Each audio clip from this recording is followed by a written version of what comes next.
Hey everyone, welcome back. Thank you so much for joining me.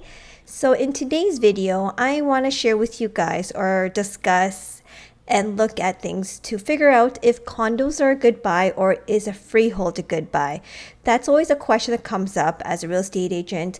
Not only does my agent students ask me this question, but also, of course, buyers, sellers, and investors ask me, what is a good buy right now? Is freehold always a good buy? Is condos a good buy? I would like to figure out what is a good buy too. And so today I'll be sharing with you a couple of graphs that I myself discovered. I went to a seminar a couple days ago, and this was actually shared to me, and I thought it was really good, and so I thought I would share it with you guys, right? So everything I know, you guys get to know too. So I think that's going to be my new motto. If you guys like it, let me know.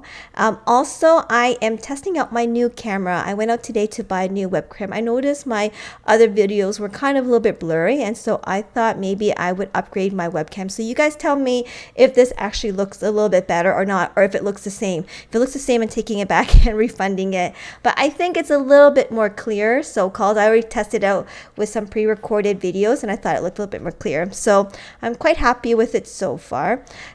So today's video is about figuring out if a condo right now is a good buy or is a freehold is a good buy.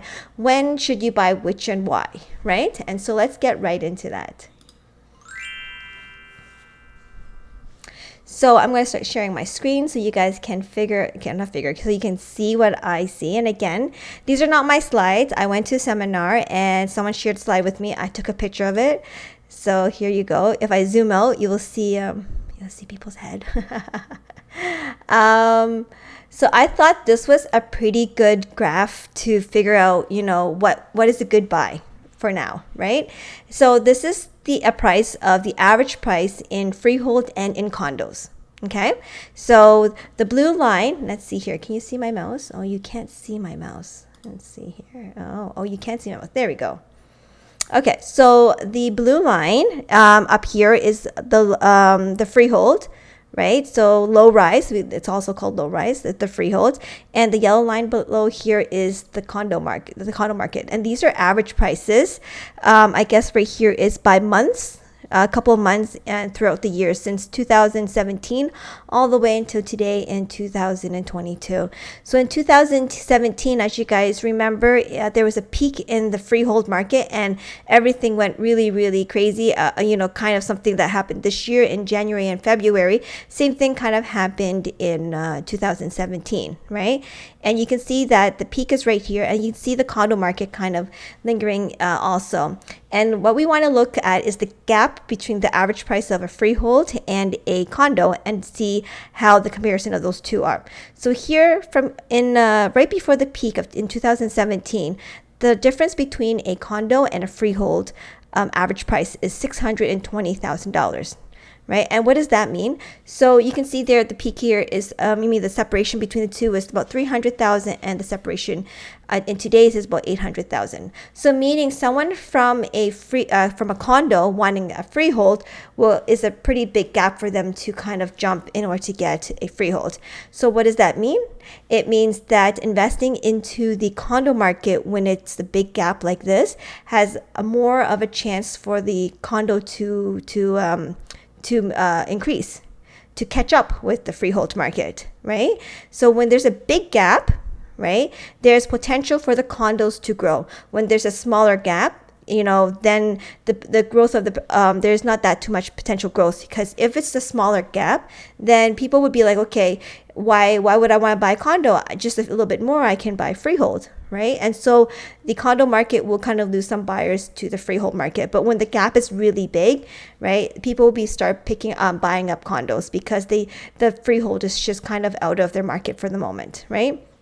And so in 2017, you can see here that the gap was $260,000 between a condo and a freehold. That means if you were to buy a condo that year, you'll have a lot of potential growth. Like you'll make, let's say, the better bang for your buck in those kind of years. Because if you think about it, if you invested into a freehold during that year, right, it's going to take you a bit of time to recover that, because in 2017, it went down a little bit, all the way into 2018, 2020. So about last year, 2021, and the end of the year 2020 was when the growth of the freehold started growing again, and that's where a lot of growth was started happening, right? So if you were to invest at the same time in a condo market in 2017, your condo would have grown up steadily throughout the years, and you didn't have to wait all the way until last year for the growth to happen, right? So this is a really good graph to figure out when is a good time to buy. Sometimes it's good to buy a freehold, sometimes it's good to buy condo. You just got to figure out when and which one to buy, right? It's a good time. In general, I find, of course, real estate is always a good thing to buy for a long term. And so if you were, it doesn't matter if you didn't have this graph and you didn't know which one to buy, buy whatever you can and then hold on to it is always a best bet. But sometimes there's just a little bit of advantage to know these things to figure out what's the best bang for your buck, right?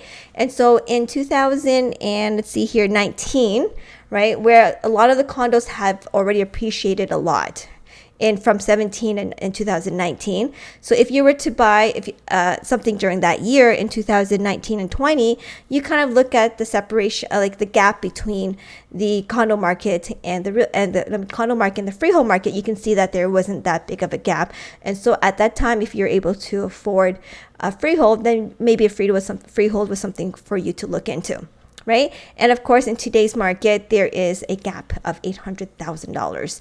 That's a really big gap. That means that the condos has a lot of potential to grow and to catch up with the freehold market.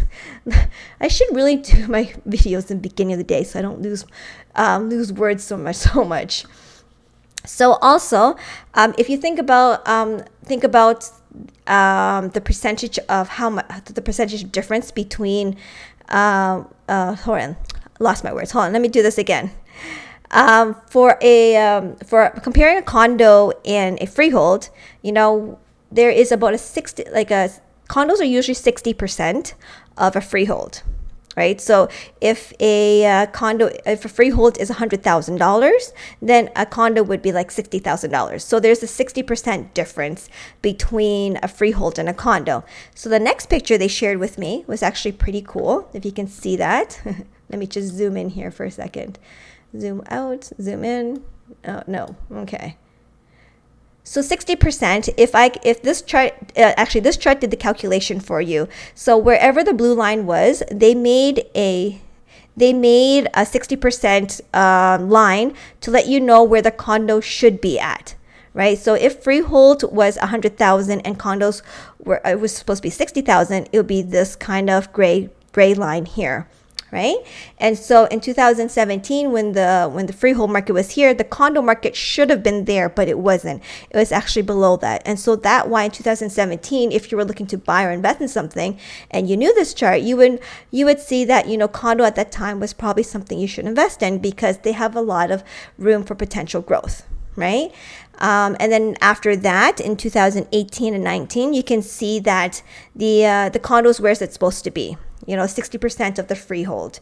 And so if you were looking to buy something in the condo, you'd be getting a deal, but then you wouldn't be overpaying either. You'd be just kind of paying where it should be. And so you won't be losing out. It's just that at that moment in time, maybe a freehold would have been a better deal, right? Better investment, right? And so as we going over here in 2019, so 60% of the freehold market should have been where this gray line is. And at that moment, the condo market was just above that 60%. So maybe at that time, maybe the condo wasn't the best bet. Maybe freehold was a little bit better, or maybe you should wait a little bit more, right?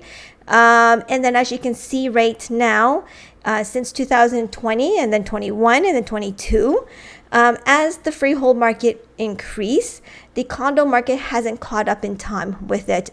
And so 60% of what the freehold market it is today, right, which is this gray line here where it's supposed to be. Wait, can you see the gray line? Let me see here. Oh, yes, you can. Okay. Just want to make sure that, because when I click on my screen, I don't see what you see. So 60% of the freehold market should be where this gray line is, but today the condo is actually below that market. So it looks like today, if you're right to buy a condo, it looks like it could be a better investment than it would be in a freehold. So this is just a simple graph that I picked up on the other day when I went to the session or seminar. And I thought it was really interesting. I thought I would want to share it with you guys so that it can help you guys out to figure out, at this time, should I buy freehold? Should I buy a condo? I get the question all the time, is a condo a good investment? There's like condo fees, right? But, looking at this graph, if, the condo is actually not even at 60% of the freehold now. It looks like it's 50% of the freehold. It has a lot of more room for it to grow. As freehold becomes out of reach for a lot of buyers, they would have to kind of go to condos for now. And that means a lot of buyers are going to condos, and that means there's a lot of potential growth in that market. So I hope that guys help me. Just go back here. Again, I hope that helps you guys to figure out, give you guys a little bit of knowledge about the real estate market. So everything I know, I want to share with you guys so you guys now know too. That is it for today. I hope you liked that video. I hope you like the camera quality. I just upgraded it so it looks a little bit better. Have a great evening, and I'll see you guys all in the next video, okay? Bye for now. Oh, how do I end this stuff? Here we go.